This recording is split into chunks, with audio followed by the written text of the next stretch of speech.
Bienvenidos, hoy vamos a explorar a fondo la creatividad, pero centrada en la educación artística.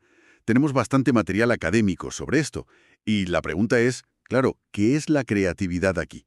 Porque no es solo, bueno, tener ideas originales. Parece que es clave para aprender mejor, ¿no? Y para buscar soluciones distintas. Exacto.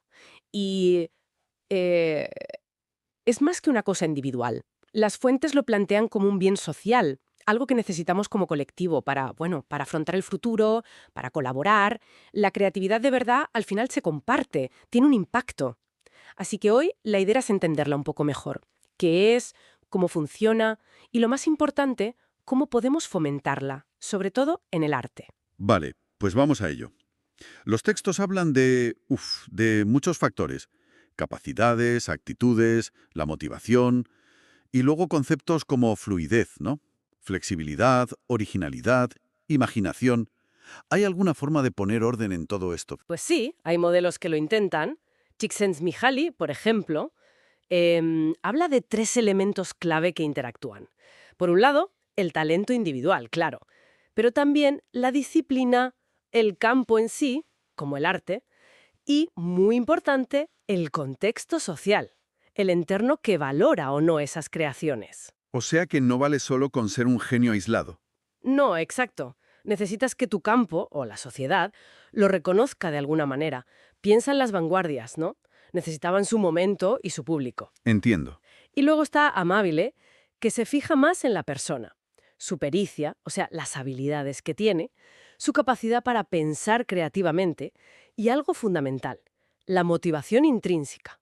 Esas ganas de hacer algo porque sí, porque te gusta, ¿sabes? No por la nota o el premio.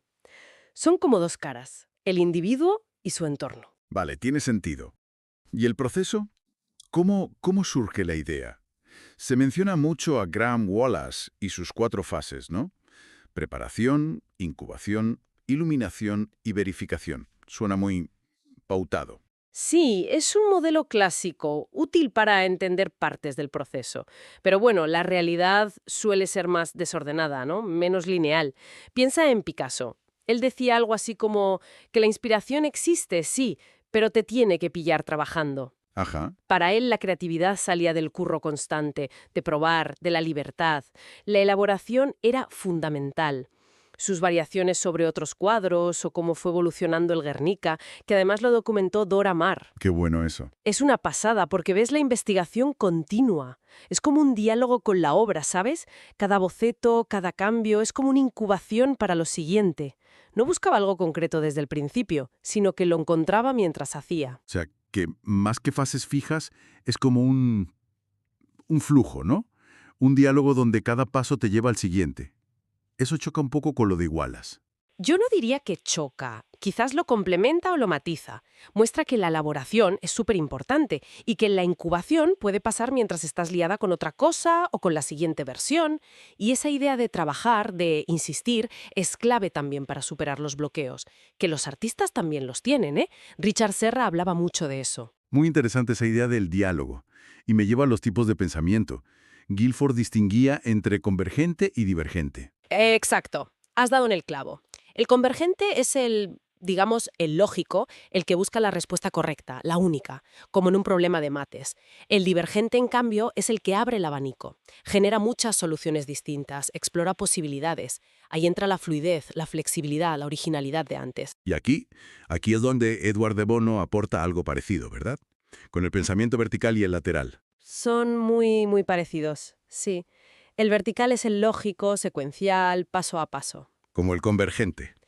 Y el lateral, bueno, pues es el que intenta salirse del camino marcado, ¿no?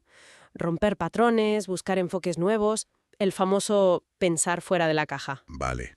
Pero lo más potente de Bono es que dice que el pensamiento lateral, y por tanto la creatividad, se puede entrenar. Que no es solo un don que tienes o no tienes. Entrenar la creatividad. ¿Y eso cómo se hace? Pues propone técnicas concretas. Por ejemplo, la provocación.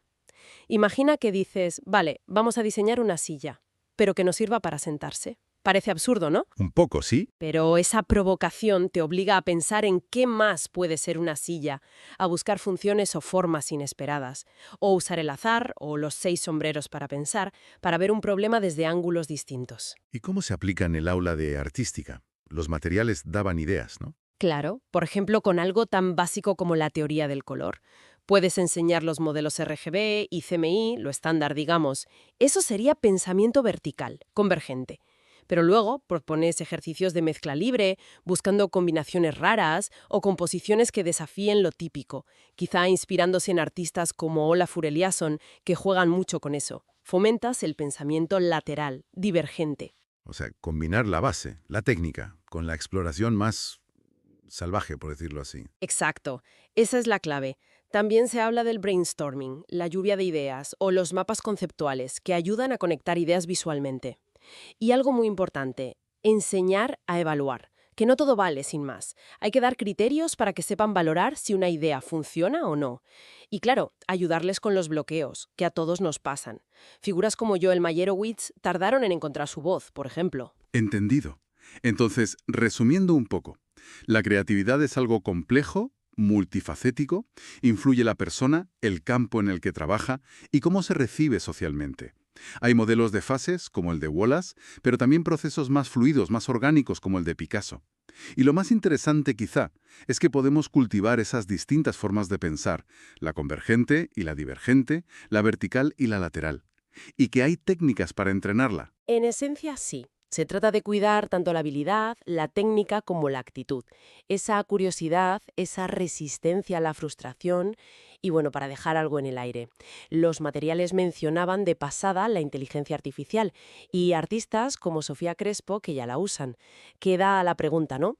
¿Cómo va a interactuar esta IA cada vez más presente con todo esto que hemos hablado sobre la creatividad humana, sobre todo en la educación artística que viene? Es un tema para darle vueltas, ¿eh?